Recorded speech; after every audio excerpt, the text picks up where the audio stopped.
job. That's how you bounce back, baby. Consistency. Every time they made a run, we answered. We stepped up to the challenge. Our defense, we were in there. We self-corrected when we needed to. All right, we communicated on the floor, multiple levels of effort. We were connected on both ends of the floor. Woohoo. That's a fun dump. That's how you bounce back, baby. Consistency. Applause. Every time they made a run, we answered. We stepped up to the challenge. Our defense, we were in there. We self-erected when we needed to. All right. We communicated on the floor. Multiple levels of effort. We were connected on both ends of the floor. After 2 straight embarrassing losses to teams they should have beaten, the Indiana Fever walked into Gainbridge Fieldhouse against the Atlanta Dream with everyone questioning if this team was falling apart. Caitlin Clark had just returned from injury. There were reports of heated arguments between her and coach Stephanie White, and Brittney Griner's disgusting comments about Clark from their last meeting still hung in the air. But what happened next wasn't just a win. It was a statement. The Fever didn't just beat the Dream. They absolutely demolished them 99-82 in a performance that had everyone remembering why this team has championship potential. If you support the Fever, then comment, "I've got the Fever." Let's go, man. I think that everyone saw that we kind of got some flow, when Kate was hurt, and our offense was clicking. But now we have to have a new offense when she's in there, 'cause she just brings that much to the game. And so we have to adjust. And, I think all of us just want it now. We know what the potential of this team can be, but we can't think about that. You really have to take day to day and stuff that worked here, we need to carry it over to tomorrow's game. We have a lot of games coming up in I think like 7 days or whatnot. And so it's mentally making sure that we're good. It's physically making sure we're getting recovery, making sure we're taking care of our bodies off the court, but we're trying to figure it out, and I think you guys see it. I think we're all a little frustrated. Picture this. The Indiana Fever just dropped 2 games they should have dominated, and fans started wondering if their team was completely falling apart. The losses to the LA Sparks and Golden State Valkyries weren't just defeats. They were warnings that something was seriously wrong with this roster. The chaos started when Caitlin Clark got injured with a groin injury and Dairis Dantas sat out a few games to play for the Brazilian national team. Suddenly, the entire lineup got thrown into complete disarray. Players who had found their rhythm were getting moved around. Rotations that worked before stopped making sense. The team was described as a little frustrated, and it showed on the court every single night. Kind of alluded to it earlier, but how difficult does it feel like you guys have had to toggle back and forth between identities with you, like Caitlin out back, Caitlin out now, you know, back and forth sort of thing? Yeah. And it's no one's fault. I mean, no one wants to see anyone injured, right?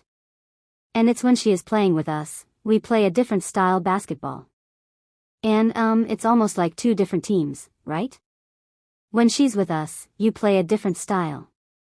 When she's hurt, which hopefully she's done being hurt. Lord, please hear us. And then we play a whole another different style. But I do think that once we catch rhythm with her in, we're going to be really, really good. But we can't just keep saying it. You got to put your money where your mouth is. Coach Stephanie White wanted to play slow and methodical basketball, grinding out possessions, and controlling the pace. But Clark was pushing hard for a fast-paced offense that would showcase her incredible court vision and passing ability. This wasn't just a minor disagreement. It was a fundamental clash about how the team should play basketball. The team looked like they were playing as 2 different teams depending on whether Clark was on the floor or not. The frustration reached its peak during those losses to teams the Fever should have beaten without breaking a sweat. Players were confused about their roles on the court. The beautiful ball movement that made this team special was nowhere to be found. Clark's shooting slump made everything worse. She was shooting just 28.9% from the field and 11.4% from three-point range over 5 games. Here's where it gets really interesting. Reports started surfacing about heated discussions between Clark and White during practice sessions. These weren't friendly coaching conversations. These were intense debates about strategy and player roles that everyone on the team could hear. The tension was building every single day, and everyone could see that something had to give before the team completely imploded. They're a great team, the Valkyries, but it's not to our standards. So, we need to, we're running out of time, to be honest, and I think that it's going to light a fire under our butts, and so hopefully you'll see kind of that energy shift tomorrow. What happened next during that Atlanta Dream game would either make or break this team's entire season. The stage was set for either a complete meltdown or the kind of breakthrough performance that champions are made of. This wasn't just about basketball anymore. It was about whether the Fever could overcome their internal struggles and show the world what they're really capable of. We're trying to figure out what's clicking, what's not clicking, what works for us defensively. But at the end of the day, I think what we can hang our hat on is not getting outworked, making sure that we're the aggressors, making sure that we're getting O-boards, controlling what we can control, and I think we need to do a better job at that. And if we can do that, I think stuff offensively will open up for us. You won't believe what happened in that locker room at halftime. The conversation between Caitlin Clark and Stephanie White that nobody was supposed to hear about. The first half against Atlanta wasn't going according to plan, and you could see the frustration building on both sides of the court. The Fever looked disjointed again, struggling with the same issues that had plagued them during those embarrassing losses. There were people at the game that have told me that this happened and they saw it. So Caitlin Clark and Stephanie White were having a heated discussion at halftime. Sources close to the team revealed that Clark didn't hold back during the halftime break. She expressed her concerns about certain players and demanded changes to the rotation. According to reports, Clark told Stephanie White to sit Kelsey Mitchell and Howard because they don't pass. This wasn't just a suggestion. It was a direct critique of how the team was executing on offense and who was contributing to the ball movement problems. We're in the street, as Caitlin Clark told White, the sick Kelsey Mitchell and Harbies they don't pass. Could be true. Caitlin went a tire shoe. Like that is something that I noticed. Like Caitlin literally when Natasha Har had the ball, she didn't even look. She was basically walking back on defense. She essentially walked back on defense every time Nazhard had the ball. And by the way, if you guys didn't see Natasha Howard looked off Caitlin Clark to end the third quarter. She looked off Caitlin Clark to end the third quarter in what was just incredibly dumb. The discussion got so intense that other players could hear voices rising from the coaching area. Everyone knew this was a make-or-break moment for the team. The tension was thick and you could feel that something major was about to happen. This wasn't just another coaching conversation. This was a heated discussion that would determine the direction of the entire season. Look, Caitlin Clark and Stephanie White clearly like and respect one another, right? But that doesn't mean they always see eye to eye. And I am beginning to suspect more and more that there's a bit of a divide between the way that they see the game and the way that they think the Indiana Fever should play. What made this conversation different was that Clark wasn't just complaining about problems. She was offering specific solutions and showing the leadership qualities that made her a superstar.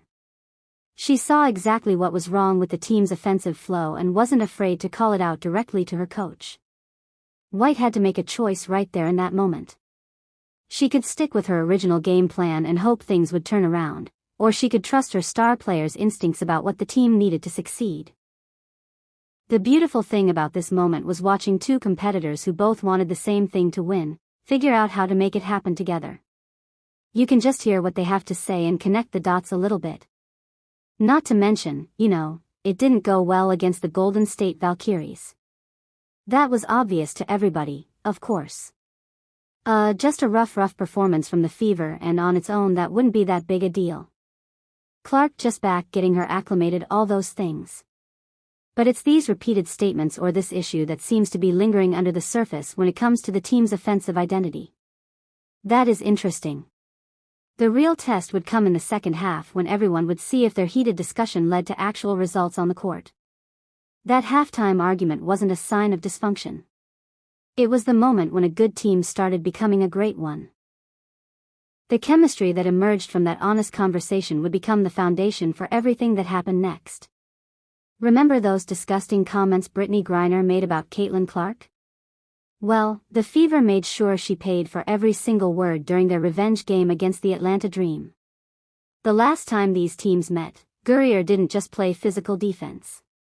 She crossed the line with verbal attacks that had no place in professional basketball.